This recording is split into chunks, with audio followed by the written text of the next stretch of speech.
ማለዳ የመጣ ስታነቃኝ እንደምን አደራችሁ ክቡራትና ክቡራን የምፅዓቱ አዋጅ ነጋሪ አገልግሎት አድማጮቻችን፣ ሰላም ለእናንተ ይሁን። የማለዳ ቁርሳችንን አሁን ጀምረናል። አዘጋጅ እና አቅራቢ ፓስተር አለማየሁ ነሞ። መልካም ጊዜ ሆነላችሁ። ከሕይወት ምንጭ ውሃ ስታረካኝ ሰላም ጤና ይስጥልን። እንደምን አደራችሁ። ይህ በምፅዓቱ አዋጅ ነጋሪ አገልግሎት እየተዘጋጀ የሚቀርበው የማለዳ ቁርስ ፕሮግራማችን ነው። ወደ ዛሬው የማለዳ ቁርስ ከማለፋችን በፊት ስለዚህ ማለዳ እግዚአብሔር አምላካችንን አብረን አመስግነን ወደ ዛሬው የማለዳ ቁርስ እናልፋለን።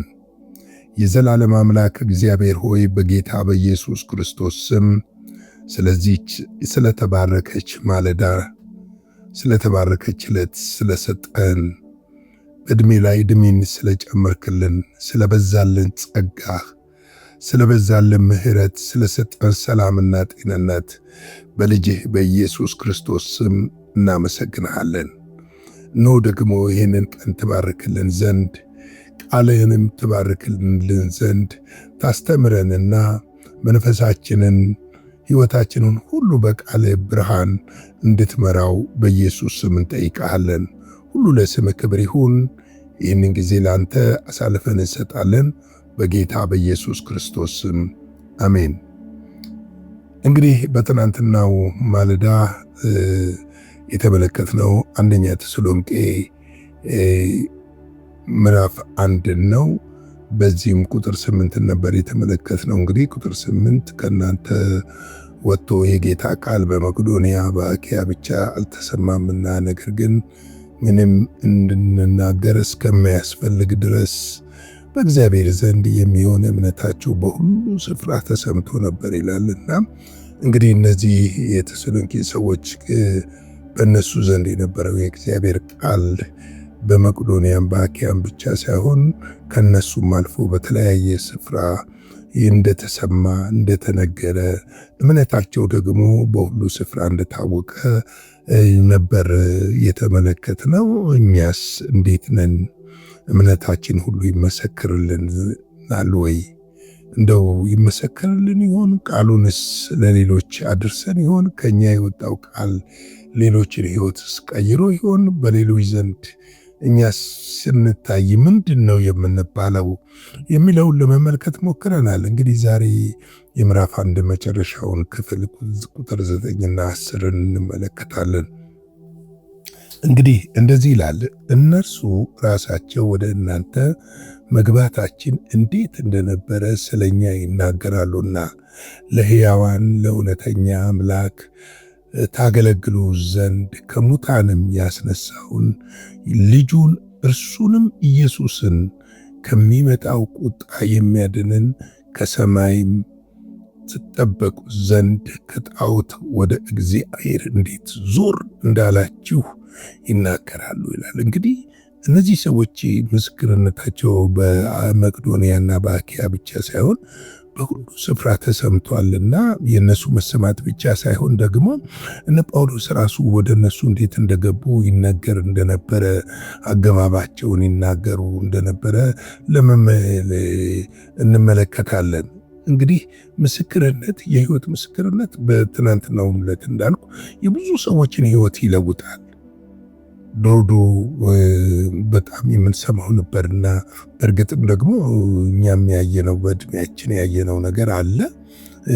ስለ ክርስቲያን ስለ ጴንጤዎች እየተባለ በሚነገርበት ዘመን ማለቴ ነው። በዛን ዘመን ምስክርነቱ በጣም ግልጽና የሚሰማ የሚያጓጓ፣ እንዴት ነው የሚኮነው እንደነሱ ማለት የሚቻልበት ዘመንና ጊዜ ነበረ። አሁን ግን ነው ወይ ብትሉኝ አሉ እንደዛ በህይወታቸው ምስክርነት ያላቸውና ለብዙ ሰዎች በረከት የሆኑ ሰዎች አሁንም እንዳሉ አውቃለሁ። ምክንያቱም እግዚአብሔር በዘመን መካከል ራሱን ያለ ምስክር ስለማይተውና ቅሬታዎች ስለሚኖሩት በዘመን መካከል ከነሱ አንዱ እንድንሆን እግዚአብሔር ደግሞ ይርዳን እኛንም። ምክንያቱም ስለኛም ደግሞ ሌሎች ሲያዩ የሚመሰክሩበት የሚመሰከርልንና በእኛ ህይወት ተነክተው ተማርከው ተስበው ስለ ኃጢአት ተወቅሰው ተጸጽተው ወደ ጌታ እንዲመለሱ ስለኛም ደግሞ እግዚአብሔር በሌሎች ዘንድ ምስክሮች እንዲያደርገን ጸጋው እንዲረዳን እጠይቃለሁ። እንግዲህ ጳውሎስ ይህንን ካለ ለሕያዋን እና ለእውነተኛ አምላክ ይላል። እኛ የምናመልከው አምላክ ሕያው ነው፣ ዘላለማዊ ነው። የሞት አምላክ አይደለም የምናመልከው። ሞትን ፈንቅሎና አሸንፎ የተነሳ የዘላለም አምላክ ነው የምናመልከው። ይህ አምላካችን ታላቅ አምላክ ነው፣ እውነተኛ አምላክ ነው። ይዋሽ ዘንድ የሰው ልጅ አይደለም። ሰማይንና ምድርን የፈጠረ የፍጥረት ሁሉ ባለቤት እርሱ ስለሆነ ለዚህ ነው ጳውሎስ ለሕያው ለእውነተኛ አምላክ ታገለግሉ ዘንድ ይላል። እንዴት መታደል መሰላችሁ! እግዚአብሔርን ማገልገል። እግዚአብሔርን ማገልገል የግድ ሙሉ ጊዜ መስጠት አይደለም። የግድ በቤተ ክርስቲያን መዝገብ ላይ አገልጋይ ተብሎ መጻፍም መመዝገብም አይደለም። ነገር ግን በገባችሁና በበራላችሁ እውነት ልክ ሰዎችን ወደ ክርስቶስ ኢየሱስ መንግሥት በማምጣት ደቀ መዝሙር በማድረግና በማስተማር በማሳደግ መንገድን በማሳየት ለክርስቶስ ኢየሱስ ምጽአት እንዲበቁ ለማድረግ ስንተጋ ስናገለግል ያነው አገልግሎት ለሌሎች በረከት መሆን፣ ለሌሎች መልካም ምስክር መሆን፣ እሱ ነው ትልቁ አገልግሎት። ስለዚህ ታገለግሉ ዘንድ ይላቸዋል። ማንም ሕያውና እውነተኛ የሆነውን አምላክ ልናገለግል ነው የተጠራ ነው። ወገኖቼ ሁላችን ካህናቶች ነን። መጽሐፍ ቅዱስ እንደሚል ሊቀ ካህናችን ደግሞ ኢየሱስ ክርስቶስ የእግዚአብሔር ልጅ ነው። ስለዚህ እሱን ልናገለግል ያስፈልጋል። ለዚህ ነው ጳውሎስ ይህንን ሕያው የሆነውንና እውነተኛውን አምላክ ታገለግሉ ዘንድ ይላቸዋል። እንግዲህ ከሙታን ያስነሳው ልጁን እርሱንም ኢየሱስን ከሚመጣው ቁጣ የሚያድነንን ከሰማይ ትጠብቁ ዘንድ ከጣዖት ወደ እግዚአብሔር እንዴት ዞር እንዳላችሁ ይናገራሉ አለ። እንግዲህ ከጣዖት ወደ እግዚአብሔር እንዴት ዞር እንዳላችሁ ማንን በማመን ልጁ ደግሞ ከሚመጣ ቁጣ ምን ያደርገናል? ያድነናል።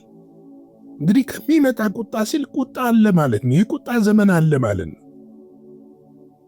እርግጥ ነው አሁን የጸጋ ዘመን ላይ ነን። ከፊት ለፊታችን ደግሞ የፍርድ ዘመን አለ። በዛ ዘመን ግን ለመዳን ከሚመጣው ከቁጣ ለማምለጥ ፊታችንን ወደ እግዚአብሔር ዞር በማድረግና እግዚአብሔርን በማምለክ ከእግዚአብሔር ጋር በመጣበቅ ሕይወታችን ኢየሱስ ክርስቶስን እየመሰለ ልንኖር ያስፈልጋል። ለዚህም ደግሞ ሊረዳን የተሰጠን መንፈስ ቅዱስና ጸጋ አለ። ወገኖቼ የቁጣ ዘመን እንዳለ መጽሐፍ ቅዱስ በግልጽ ነው የሚናገረው። ምክንያቱም ጌታ ኢየሱስ ክርስቶስ ከመጣ በኋላ በዚህ ምድር ላይ ምንድን ነው የሚሆነው የሚለውን ስንመለከት ኢየሱስ ክርስቶስ ዳግም ከመምጣቱ በፊት የሚከናወኑ ጉዳዮች አሉ። አንደኛው የሚከናወነው ጉዳይ ንጥቀት ነው። ንጥቀት እስከሆነ በኋላ በዚህ ምድር ላይ የሚገዛው ደግሞ አውሬው ነው። አውሬው ይገዛል። አውሬው ሲገዛ ደግሞ ያለሱ መግዛት፣ መሸጥ፣ መለወጥ አይቻልም። ለዚህም ደግሞ የሰው ቁጥር የሆነውን ምልክቱን መቀበል ያስፈልጋል። ያን ጊዜ ጭንቅ ነው። በምድር ላይ ለማምለጥ ጭንቅ ነው። ለመዳን ጭንቅ ነው። ለመትረፍ ጭንቅ ነው። ይህንም በደንብ ልናውቅ ያስፈልጋል።